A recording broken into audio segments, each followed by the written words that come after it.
రెండవ సమూయేలు గ్రంథము 3వ అధ్యాయము.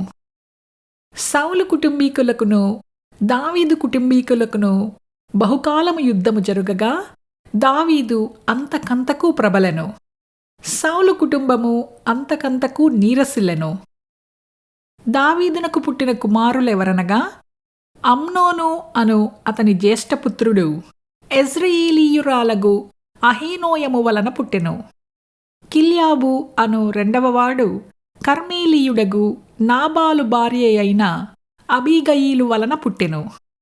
మూడవవాడు అబ్షాలోము గెషూరు రాజగు తల్మయీ కుమార్తెయగు మయకా వలన పుట్టెను. నాలుగవవాడగు అదోనియా హగ్గీతు వలన పుట్టెను. ఐదవవాడగు షపట్యా అబీటలు వలన పుట్టెను. ఆరవవాడగు ఇత్రెయాము దావీదునకు భార్యయగు ఎగ్లా వలన పుట్టెను. వీరు హెబ్రోనులో దావీదునకు పుట్టిన కుమారులు.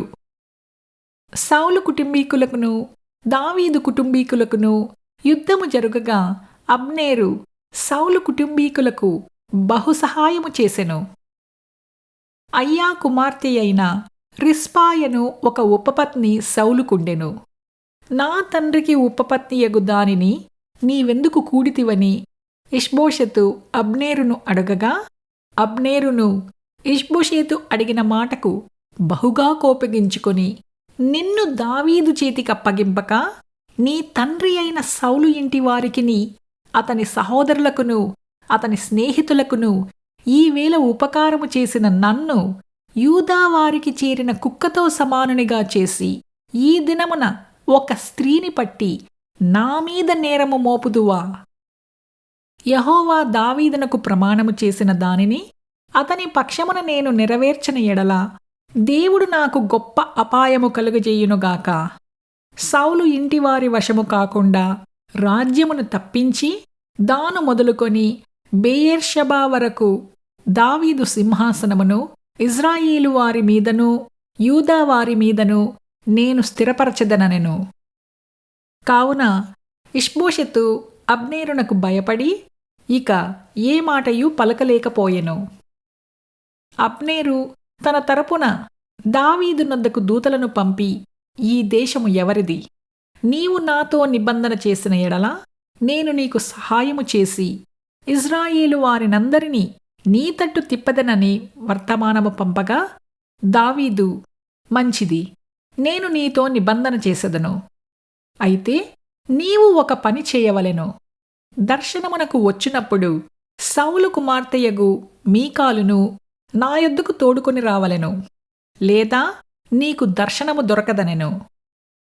మరియు దావీదు సౌలు కుమారుడగు ఇష్బోషెతునొద్దకు దూతలను పంపి ఫిలిష్తీయులలో 100 మంది ముందోలను తెచ్చి నేను పెండ్లి చేసుకునిన మీకాలును నాకు అప్పగింపుమని చెప్పుడనగా, ఇష్బోషెతు దూతను పంపి లాయీషు కుమారుడగు ఫల్తీయేలు అను దాని పెనిమిటి యొద్ద నుండి మీకాలును పిలువనంపెను. దాని పెనిమిటి బహూరీము వరకు దాని వెనక ఏడ్చుచూ రాగా అబ్నేరు, నీవు తిరిగి పొమ్మనెను కనుక అతడు వెళ్ళిపోయెను. అంతలో అబ్నేరు ఇశ్రాయేలు వారి పెద్దలను పిలిపించి, దావీదు మిమ్మును ఏలవలనని మీరు ఇంతకు మునుపు కోరితిరి కదా? నా సేవకుడైన దావీదు చేత నా జనులగు ఇశ్రాయేలీయులను ఫిలిష్తీయుల చేతిలో నుండియు వారి శత్రువులందరి చేతిలో నుండియు విమోచించెదనని యెహోవా దావీదును గూర్చి సెలవిచ్చియున్నాడు. కనుక మీ కోరిక నెరవేర్చుకొనుడని వారితో చెప్పెను. మరియు అబ్నేరు బెన్యామీనీయులతో అలాగున మాటలాడిన తరువాత హెబ్రోనునకు వచ్చి ఇజ్రాయేలు వారి దృష్టికిని బెన్యామీనీయులందరి దృష్టికిని ప్రయోజనమైన దానిని దావీదునకు పూర్తిగా తెలియజేసెను. అందునిమిత్తమై అబ్నేరు 20 మందిని వెంటపెట్టుకుని హెబ్రోనులోనున్న దావీదునొద్దకు రాగా, దావీదు అబ్నేరుకును అతని వారికిని విందు చేయించెను. అంతట అబ్నేరు, నేను పోయి ఇశ్రాయేలు వారినందరినీ నా ఏలినవాడవగు నీ పక్షమున సమకూర్చి వారు నీతో నిబంధన చేయునట్లును నీ చిత్తానుసారముగా నీవు రాజరికము వహించి కోరిన దాని అంతటి మీద ఏలునట్లును చేయుదురని దావీదుతో చెప్పి దావీదు నొద్ద సెలవు పుచ్చుకొని సమాధానముగా వెళ్ళిపోయెను. పిమ్మట దావీదు సేవకులను యోవాబును బందిపోటు నుండి బహువిస్తారమైన దోపుడు సొమ్ము తీసుకుని రాగా అబ్నేరు హెబ్రోనులో దావీదు నొద్ద లేకపోయెను. దావీదు అతనికి సెలవిచ్చియున్నందున అతడు సమాధానముగా వెళ్ళిపోయి ఉండెను. అయితే యోవాబును అతని యొద్దనున్న సైన్యమును వచ్చినప్పుడు నేరు కుమారుడగు అబ్నేరు రాజునొద్దకు వచ్చెననియు రాజు అతనికి సెలవిచ్చి పంపెననియు అతడు సమాధానముగా వెళ్ళిపోయెననియూ తెలుసుకొని యోవాబు రాజునొద్దకు వచ్చి, చిత్తగించుము, నీవు ఏమి చేసితివి? అబ్నేరు నీ యొద్దకు వచ్చినప్పుడు నీవెందుకు అతనికి సెలవిచ్చి పంపివేసితివి? నేరు కుమారుడగు అబ్నేరును నీవెరుగవా? నిన్ను మోసపుచ్చి నీ రాకపోకలన్నిటినీ నీవు చేయు సమస్తమును తెలుసుకొనుటకై అతడు వచ్చినని చెప్పి దావీదు నొద్ద నుండి బయలువెడలి అబ్నేరును పిలుచుటకై దూతలను పంపెను. వారు పోయి సిరాయను బావి దగ్గర నుండి అతనిని తోడుకుని వచ్చిరి. అతడు వచ్చిన సంగతి దావీదునకు తెలియకయుండెను. అబ్నేరు తిరిగి హెబ్రోనునకు వచ్చినప్పుడు సంగతి ఎవరికీ వినపడకుండా గుమ్మము నడుమ ఏకాంతముగా అతనితో మాటలాడవలనని యోవాబు అతని పిలిచి తన సహోదరుడుగు అసహేలు ప్రాణము తీసినందుకై అతనిని కడుపులో పొడవగా అతడు చచ్చెను. ఆ తరువాత ఈ సమాచారము దావీదునకు వినపడినప్పుడు అతడు అనుకొనినదేమనగా, నేనును నా రాజ్యమును నేరు కుమారుడగు అబ్నేరు ప్రాణము తీయుట విషయములో యెహోవా సన్నిధిని ఎప్పటికినీ నిరపరాధులమే. ఈ దోషము యోవాబు మీదను అతని తండ్రికి పుట్టిన వారందరి మీదనూ మోపబడునుగాక. యోవాబు ఇంటివారిలో స్రావము గలవాడైనను, కుష్ఠరోగి అయినను, కర్ర పట్టుకుని నడుచువాడైనను, ఖడ్గము చేత కూలువాడైనను, ఆహారము లేనివాడైనను ఉండకపోడుగాక అనెను. అందుకు యోవాబును అతని సహోదరుడును అయిన అబిషయ్యును అబ్నేరు గిబియోను యుద్ధమందు అబ్నేరు గిబియోను యుద్ధమందు తమ సహోదరుడైన అసహేలును చంపిన దానిని బట్టి అతని చంపిరి. దావీదు, మీ బట్టలు చింపుకొని గోనెపట్ట కట్టుకొని అబ్నేరు శవమునకు ముందు నడుచుచూ ప్రలాపము చేయుడని యోవాబునకును అతనితోనున్న వారందరికినీ ఆజ్ఞ ఇచ్చెను. రాజును స్వయముగా పాడెవంట నడిచెను.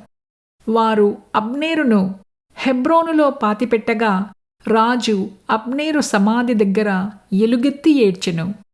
జనులందరూ ఏడ్చిరి. మరియు రాజు అబ్నేరును గూర్చి శోకకీర్తన ఒకటి కట్టెను. ఎట్లనగా, అబ్నేరూ, నీచుడొకడు చచ్చునట్లుగా నీవు చావతగునా?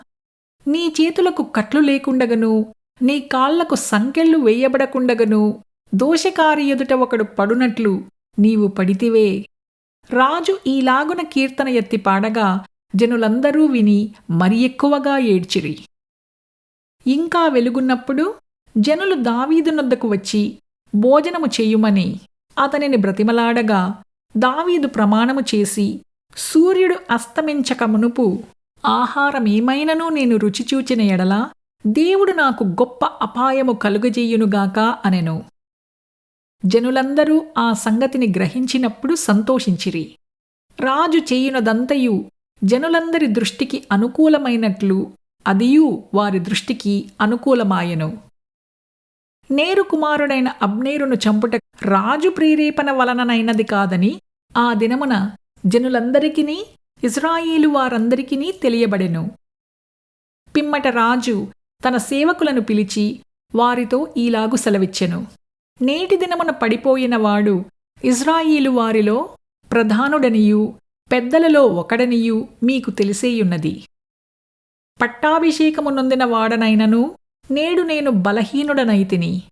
సెరూయా కుమారులైన ఈ మనుష్యులు నాకంటే బలము గలవారు.